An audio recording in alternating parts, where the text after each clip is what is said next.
Hello everyone. मैं उम्मीद करती हूँ आप अपना और अपना का अच्छे से ख्याल रख रहे होंगे। आप देख रहे हैं government vacancy update YouTube channel. यहाँ पे डेली जॉब अपडेट्स आपको बताए जाते हैं। अगर आप भी हमारे चैनल पे पहली बार विजिट कर रहे हैं और इसी तरीके से चाहते हो कि हर एक जॉब अपॉर्चुनिटी आप तक सबसे पहले पहुँच जाए विथ ऑफिशियल नोटिफिकेशन, जो आप तो आपको फटाफट चैनल को सब्सक्राइब कर लेना है, बेल आइकन को प्रेस कर लेना है, ताकि जो भी नेक्स्ट वीडियो चैनल पे आए आपको उसका नोटिफिकेशन आप तक सबसे पहले पहुंच जाए। और अपने दोस्तों को भी सजेस्ट कीजिए। और एक रिक्वेस्ट ये भी है कि प्लीज़ हमारे चैनल को सब्सक्राइब करें, लाइक करें। और जो भी अगर कुछ प्रॉब्लम्स है या कुछ डाउट्स है तो आप कमेंट सेक्शन में मुझे बताएं। और अगर प्रोनाउंसिएशन में कुछ प्रॉब्लम हो तो उसके लिए सॉरी। तो हम आज की वीडियो के बारे में बात करते हैं। आज का वीडियो जो हम लेके आए हैं एक सेंट्रल गवर्नमेंट जॉब की वैकेंसी है। आप यहाँ पे देख सकते हैं, इसका नाम है भारतीय रिज़र्व बैंक नोट मुद्रा प्राइवेट लिमिटेड। इसका कॉर्पोरेट ऑफिस जो होगा वो बेंगलुरु में होगा। ये डिप्टी मैनेजर और प्रोसेस असिस्टेंट ग्रेड 1 के लिए है। और इसका जो एप्लीकेशन और ये इसकी वेबसाइट है। और ये इसका इस फॉर्म को फिल करने का जो डेट है वो 10 अगस्त से लेके 31 अगस्त तक है। ओके। तो हम नेक्स्ट बढ़ते हैं। यहाँ पे आप देख सकते हैं इम्पॉर्टेंट डेट्स। यहाँ जो ऑनलाइन मोड में ही पेमेंट हो सकता है। जो एग्जामिनेशन फ़ी का जो आप पेड कीजिएगा वो 10 अगस्त 2025 से लेके 31 अगस्त 2025 तक ही होगा। और ये रिटन एग्ज़ाम भी यहाँ लिया जाएगा। ठीक है, चलिए हम वैकेंसी की बात करें। अगर हम वैकेंसी की बात करें तो 88 वैकेंसी टोटल है। और यहाँ पे इसको डिवाइड किया गया है पोस्ट के हिसाब से और कैटेगरी के हिसाब से, नेम ऑफ वैकेंसी के हिसाब से। और टोटल वैकेंसी भी यहाँ दिया गया है। Deputy manager printing engineering background से जो है उनके लिए 1 है और टोटल वैकेंसी 10 है। Deputy manager electrical engineer background से हैं, उनका 3 है। Deputy manager computer science engineering background से हैं, उनका 2 है। Deputy manager general administration background से जो है उनके लिए 9 है। प्रोसेस असिस्टेंट ग्रेड 1 के लिए 64 वैकेंसी है। आप यहाँ पे देख सकते हैं। जो दूसरी अगर हम पदों की बात करें तो उसके बाद पदों की जो संख्या होगी अ, अस्थायी है। और आवश्यकता पड़ने पर आवश्यकता के अनुसार बदला भी जा सकता है। आरक्षण का जो नियम है वो जो गवर्नमेंट तय करती है उसके हिसाब से होगी। और प्रोसेस असिस्टेंट ग्रेड 1 में के पद के लिए जो भी हैं हैंडीकैप उनके लिए आरक्षित सीट इसमें शामिल है। ओके। उसके हम यहाँ पे आप देख सकते हैं इसका इंस्ट्रक्शन दिया हुआ है हैंडीकैप वालों के लिए। ओके। अब हम क्वालिफिकेशन की तरफ बढ़ते हैं। तो क्वालिफिकेशन यहाँ पे इस तरीके से दिया गया है। यहाँ पे मान्यता प्राप्त आपको विश्वविद्यालय से यहाँ पे आपको अ, होना चाहिए। प्रिंटिंग टेक्नोलॉजी प्रिंटिंग टेक्नोलॉजी जो बीटेक और बीईटी किए हुए हैं उनके पास 66% मार्क्स होना चाहिए। और एसटी और एससी के लिए 55% मार्क्स होना चाहिए।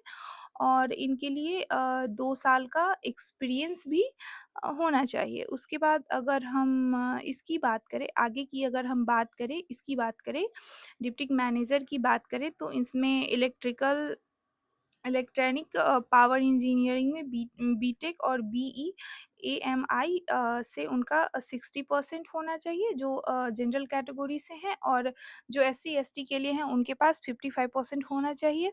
और कम से कम 2 वर्ष का अनुभव उनके पास होना चाहिए। ओके। अब डिप्टी मैनेजर की बात कर लें सी नंबर में। तो आप देखते हैं कंप्यूटर साइंस इंजीनियरिंग में बीटेक होना चाहिए। और बीई एएमआई से 60% उनके पास मार्क्स होना चाहिए। और एसटी एससी के लिए 55%। और उनके लिए भी कम से कम 2 साल का एक्सपीरियंस होना चाहिए और उनका जो CMMI लेवल 5 ऑर्गेनाइज़ेशन होगा उनका। उसके बाद हम डिप्टी पोस्ट 4 की बात करें तो किसी भी जिस जिस विषय में उन्होंने ग्रेजुएट किया है उसमें 60% मार्क्स होना चाहिए और ST-SC के लिए 55% मार्क्स होना चाहिए। अ साथ में कम से कम 2 साल का उनके पास भी एक्सपीरियंस होना चाहिए, ओके? ओके, अब हम प्रोसेस असिस्टेंट ग्रेड 1 की अगर हम बात करें तो इनके पास printing, mechanical, electrical, electronic, chemical, engineering में डिप्लोमा न्यूनतम 55% अंक से होना चाहिए मतलब 55% होना चाहिए और ST-SC के लिए 50% होना चाहिए और 1 वर्ष का अनुभव इनके लिए होना चाहिए। और संबंधित ट्रेड में इनको लेटर प्रोसेस, प्लांट मेकिंग, ये सब आना चाहिए और ITI, NCT, NAC में इनको 55% मार्क्स चाहिए और SC-ST के लिए 50% और इनके पास भी 2 साल का अनुभव होना चाहिए। ओके? ओके। अब उसके बाद हम ऐज रिलैक्सेशन की बात करते हैं, ऐज की बात करते हैं तो इनका 31 ईयर होना चाहिए यहाँ से बॉर्न ऑन आफ्टर 1/9 94 1994 से जो है ओनली एलिजिबल हो सकते हैं। उसके बाद सेकंड चीज़ जो है प्रोसेस असिस्टेंट ग्रेड 1 के लिए जो है वो मिनिमम एज 18 से 28 साल होना चाहिए और उनके लिए भी ये है कि 31/8/2007 से लेके 1/9 1997 तक उनका मतलब डेट होना चाहिए और एज रिलैक्सेशन की बात करें तो ST-SC के लिए 5 ईयर और OBC के लिए 3 ईयर होना चाहिए और जो अदर कैटेगरी में आते हैं ST, OBC उनको अलग और डिसेबिलिटी कैटेगरी में आते हैं PWBD में जो आते हैं उनके लिए 10% होना चाहिए, ओके? उसके बाद इन यहाँ पे जो डिप्टी मैनेजर हैं उनका जो एग्ज़ामिनेशन फ़ी की अगर हम बात करें तो 600 लगेगा जो जनरल कैटेगरी में आते हैं और SC, ST, PWBD और वुमेन के लिए कोई भी चार्जेस नहीं है। कोई भी एग्ज़ामिनेशन फ़ी नहीं है। प्रोसेस असिस्टेंट ग्रेड 1 के लिए 400 मतलब ₹400 चाहिए और ST, SC, PWBD और वुमेन के लिए कोई भी चार्जेस नहीं लिया जा रहा है। उसके बाद यहाँ पे पे स्केल की बात करें तो डिप्टी मैनेजर को 10 लेवल का पे होगा। 11-10 जिसमें 56,100 उनको दिया जाएगा और CTC के हिसाब से उनका 19 लाख उनको दिया जाएगा ईयरली और मंथली उनको 56,000 दिया जाएगा। उसके बाद प्रोसेस असिस्टेंट ग्रेड 1 के लिए यहाँ पे लेवल 2 उनको दिया जाएगा। वो जब ट्रेनिंग पीरियड्स में होंगे तो उनको 24,500 दिया जाएगा और उनका CTC उनका CTC जो सालाना इनकम होगा उसका 12 लैक्स होगा, ओके? अब यहाँ पे सिलेक्शन प्रोसीजर की हम बात करें डिप्टी मैनेजर का तो रिटन टेस्ट होगा, ये यहाँ पे आप देख सकते हैं। ऑनलाइन होगा पेपर, उसके बाद हम रिटन एग्ज़ाम के स्ट्रक्चर की बात करें तो ये सब general English, general awareness, reasoning ये सब आने चाहिए 30-30 मार्क्स के होंगे और 30-30 मार्क्स के होंगे मतलब टोटल 100 मार्क्स के होंगे और 70 मिनट दिए जाएगा। ये एक चीज़ और ध्यान रखिएगा यहाँ पे कोई भी नेगेटिव मार्किंग नहीं होने वाली है और हर क्वेश्चन में आपको 5 ऑप्शंस दिए जाएँगे। ओके, अब हम आगे बढ़ते हैं स्ट्रक्चर यहाँ प्रोसेस असिस्टेंट ग्रेड 1 के लिए भी यही है, रीज़निंग है, जनरल साइंस है, जनरल नॉलेज है, इनको भी टोटल 100 क्वेश्चन पूछे जाएँगे। उसके बाद उनको भी 70 मिनट ही दिए जाएँगे, ओके? यहाँ पे सेंटर कहाँ-कहाँ हो सकता है, तो अहमदाबाद होगा, बेंगलुरु होगा, भोपाल, चेन्नई, गुवाहाटी, हैदराबाद, कोलकाता, पटना, रांची, रायपुर इन सब जगहों पे त्रिपुरम यहाँ सब दिया जाएगा उनका एग्ज़ामिनेशन सेंटर, ओके? उसके बाद हम अगर बात करें तो आगे हम चलते हैं, हाउ टू अप्लाई, आप अप्लाई कैसे कर सकते हैं। अप्लाई के लिए गाइडलाइंस दिए गए हैं। एप्लीकेशन को आपको रजिस्टर करना है, पेमेंट आपको देना है, डॉक्यूमेंट स्कैन करना है, फिर अपलोड कर देना है, और अदर भी गाइडलाइंस यहाँ पे दिए गए हैं। इम्पोर्टेंट्स क्या साइज होने चाहिए फ़ोटो के, और जो भी है ये दिया गया है।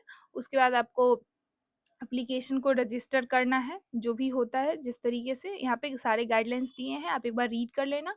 पेमेंट्स ऑफ फ़ी यहाँ पे आपको पेटीएम से भी आप स्कैन कर सकते हैं, डेबिट कार्ड से, रुपे, वीज़ा, मास्टर कार्ड, कोई भी कार्ड से, क्रेडिट कार्ड से, internet banking, cash, card, mobile, wallet, किसी से भी आप पेमेंट कर सकते हैं। उसके बाद डॉक्यूमेंट को स्कैन करके अपलोड कर देना है।